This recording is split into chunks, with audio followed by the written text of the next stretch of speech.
So welcome back to the Sawmill, friends. Let's head up to the feed store. You guys hang in there.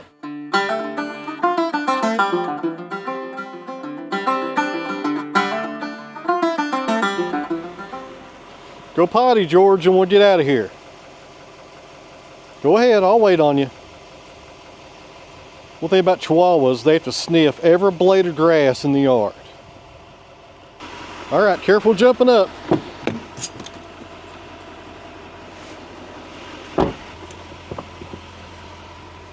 Get this heat going, man. It is cold today. If you're new to this channel, this is George, our long-haired Chihuahua, and he's bigger than most Chihuahuas. That's what happens when you buy a dog out of the parking lot of a Walmart. You never know. George, you want to say hello? You're as bad as Mama Cat, my goodness. Hey, George. Look at there. She's rubbing off on him. It is a cold one today here in Tennessee. 33 degrees according to the Duramats here. It's supposed to rain tomorrow. It's supposed to rain like 1/4 of an inch tonight and a whole inch tomorrow. This place is a swamp. And I got a low tire, my goodness. Check this out. Looky there, guys. The right rear passenger tire is 57. That's supposed to be right at 70, I think. My goodness. We should be okay, though. The feed store is just about 4 or 5 miles up the road. Famous last words, but I think we'll be okay. I've had a slow leak on that tire for a while now. I need to go get it fixed. So we're heading up here to the local feed store because I need some concrete. I'm gonna sit my gate post today, get both of them done, and maybe finish my braces as well. And the gate post need a lot of concrete because I got a 14-foot gate to hang on them. I want that to be good and stout and not sag on me or nothing. And I'm out of concrete. I usually try to keep stuff like that around. I can't believe I'm out of it, but it happens. I'll probably get me about 6 or 8 bags and call it good for a while. Finally got the surveying done the other day. Glad to finally get that wrapped up. Now we can get the fence going and finish it up.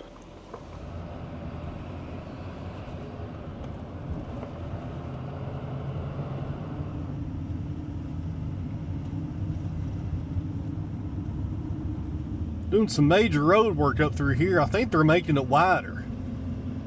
They've been working on it for about a year now.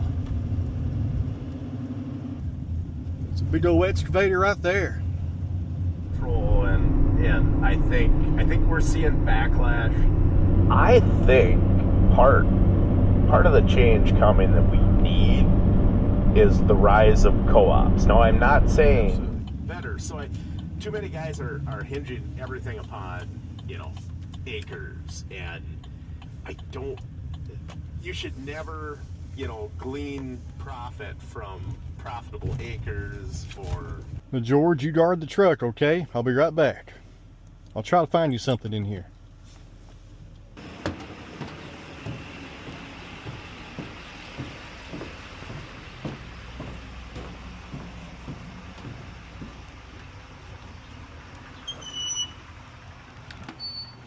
Hello.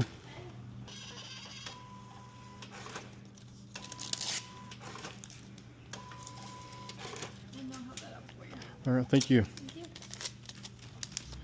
All right, you have a good day. You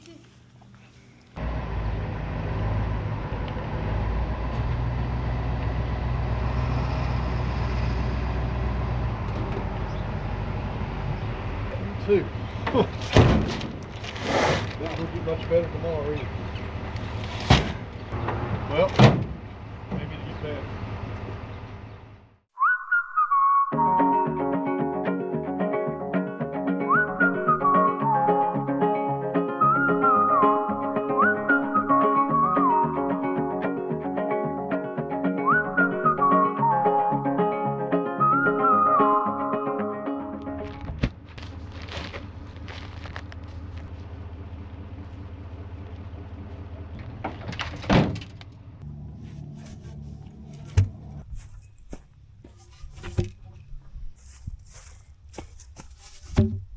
Friends, let me tell you about today's video sponsor, Brunt. Friends, if you're a blue-collar worker like myself, one of the most important tools in your bag that you have with you every day is your work boots. And it doesn't matter if I'm running the tractor, digging post holes or running the sawmill or maybe feeding the chickens, I'm wearing Brunt boots. I've worn them here at the farm for the past 5 years and they've never let me down. And friends, I'll go ahead and tell you these pair of Marins I'm putting on here are my favorite pair of boots I've had from Brunt, and I've been wearing them here at the farm for the past 6 months. So a few good features here about the Marins, guys. They're made in the USA. They're waterproof, which is really important this time of year here at the farm because it's mud season right now. They have a composite toe, so they're not too heavy, but you still have the protection you would get the steel toe. And most importantly to me, guys, they feel good on your feet. I have flat feet, so boots are extremely important to me, and I'm really picky about them. And Brunts always give me the support that I need, especially around my arch, and I can wear them all day without fatigue. And friends, it gets better than that. Not only are Brunt boots slip and oil resistant, they also have a heat rating of 572 degrees, and they'll let you take the boots to the job site, and if you don't love them, you can send them back. Who else does that? All right, guys, I can save you some money here. When you use my code OutofTheWoods10, you can get $10 off your first order with Brunt. Again, I want to thank Brunt for sponsoring today's video. I really appreciate it. And guys, there's a QR code on the screen right here. There's also links in the video description in the top comment. Be sure if this is your first purchase, use my code OutofTheWoods10 to save you some money. So go check them out. And once again, Brunt, thanks for sponsoring today's video. All right, guys, we're up here setting 3 more posts. That will finish up this line, not including the braces, but I messed up on something. Let me show you. So on these 3 posts that we got left, my problem is this right here is plumb, but look how far it's off my string line. My goodness. Why wouldn't you guys hold that level for me? I'll tell you what. Anyways, I'll have to retighten that string line now. But anyways, guys, as you can see, this right here is about plumb. I know that because I did it off camera with the level in my hand. And my string is about, man, it's about 4 inches off. And I don't want to do that because all these other posts are perfectly aligned with that string. And if I leave these, 4 inches off of it, you're going to be able to tell on the fence how bad it looks. And I will always regret it. So, I want to fix that. That hole's like that. So was that one. And this one right here. When I augered the holes right there, I was just off. I was too far this way. I should have been further toward the road. So let's go get the bomber light, take these poles out, unfortunately, move this string, and make this hole even bigger. But it'll be okay, we'll tamp it in. It's just kind of aggravating. I should have took more time in my layout, and this wouldn't have happened.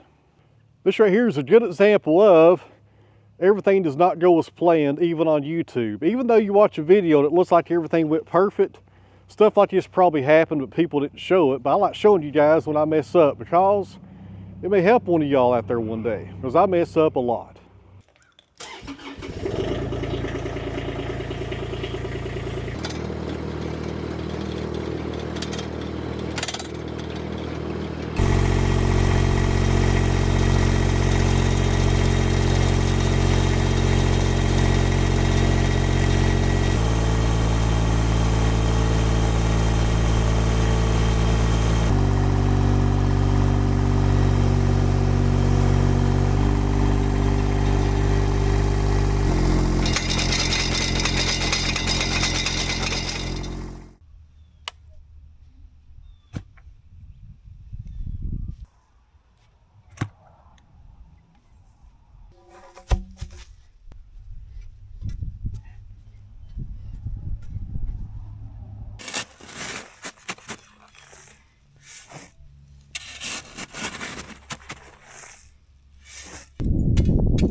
All right, guys, here's where we're at. I've got my horizontal brace post installed, and I use these hangers. I've never used these before, and I built fences in the past, but they're pretty handy right there. They're made by Kingsport, and I think I'm saying that right. The only thing I don't like about them, the hardware they send with them, the screws, are terrible. That's why I just got about 2 in right there and 2 or 3 on the other side. I'll get my own screws to install these, but it's pretty handy because you can put this on there on both sides. If you're working by yourself, it makes it a lot easier, and your post doesn't fall down when you try to do one side. So it's pretty handy for a one-man operation, and it looks pretty good right there. Normally, I've done this as well. A lot of people will drive a pin in on this side. They call it a brace pin. It goes all the way through, and that holds it up, and that works just fine. I mean, people's been doing that for longer than I've been alive probably, but this little bracket right here I think is a good idea, and it wasn't too expensive at all. It was a little kit, like I said, but the only thing I don't like about it, that one right there kind of stripped out on me. I have to pull that one out. But the hardware is not good, but the brackets, I think they're pretty good. So now, got me a staple right there and another one so the wire doesn't dig into the post. And I got another one down here on this bottom end. So now we can put our brace wire on here, and this post right here, this corner rather, is pretty much done. All right, guys, real fast, not sponsored, but I think this product right here is pretty slick. And that product is this Be Fast brace kit. It's everything you need to do your brace wire on a corner. I got this from Beckhart. I'll leave a link down below in the video description. I didn't find this on my own. My good buddy Evan up at Country View Acres YouTube channel, he's up in Illinois. He's done a ton of fencing videos. They're extremely helpful. And he was using their products up there, and that's how I found them.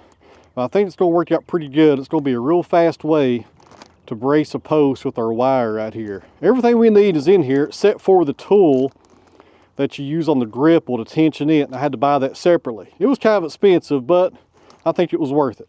Get down here in my toolbox. It should be in there. See here, yeah, there it is on the very bottom. Never fails, the very bottom. Let me set you guys down a minute. So here it is. This tool right here is what you got to have to tighten down these gripples. It's kind of expensive, but not too bad, a one-time purchase. And if you're building a lot of fence, this right here makes it go a whole lot faster, according to Evan. And Evan's usually right about everything. If you've not watched his channel, I'll leave a link down below in the video description.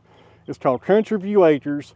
There's a lot of good farming videos up there, some firewood stuff, a lot of animals and stuff. Just, he's got a lot going on. He makes some really good videos. Go check him out.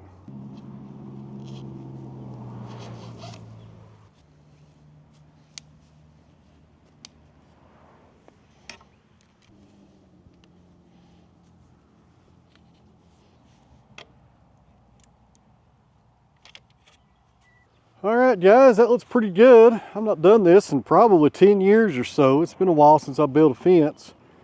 And it's the first time I've ever built one of these gripples right here. And another good thing about this gripple is it comes with a tool so you can get in here and release that ceramic roller and get the tension off in case you need to repair something. Or if it gets loose over time, you can always tighten it more with that tool right there. That works really good. I've never even thought about using something like this before in the past until I saw Evan showed on his videos, and I tell you what, that's nice for building fences.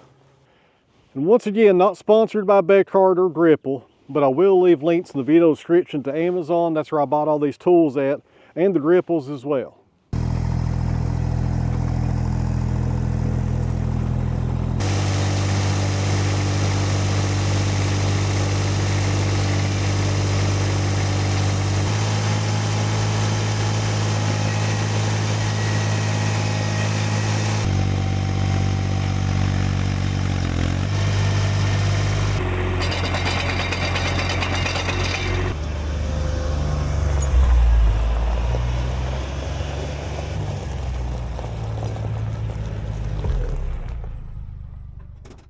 My goodness, that post was heavy. What's the diameter on this thing? Let me see here. 8 3/4. My goodness. This right here is supposed to be a 6-inch post. I got it at the co-op the other day. But I got more than I bargained for with this one. My goodness, that's a big post right there. So if this goes as planned, I'll flip this straight down into the hole, but it probably won't. It'll probably go sideways on me. I'll tell you what, friends, right now would be a good time for a neighbor to drive by and ask me if I need some help. It happens all the time, but it's never when I need help, it seems like.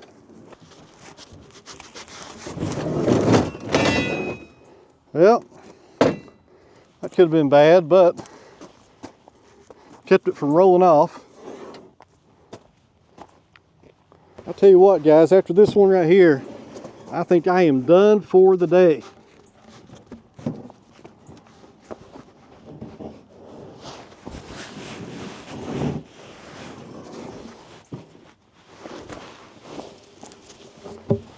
Goodness.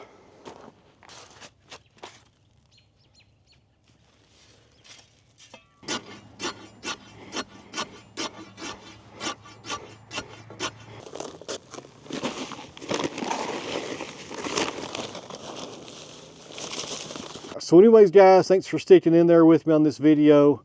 I really appreciate it. If you don't care, hit the thumbs up button. It don't cost you a thing. It really helps the channel. And I'll see you guys back here, hopefully sooner than later. Sun sinking low, two star-crossed lovers in the still melting snow, where the loving was easy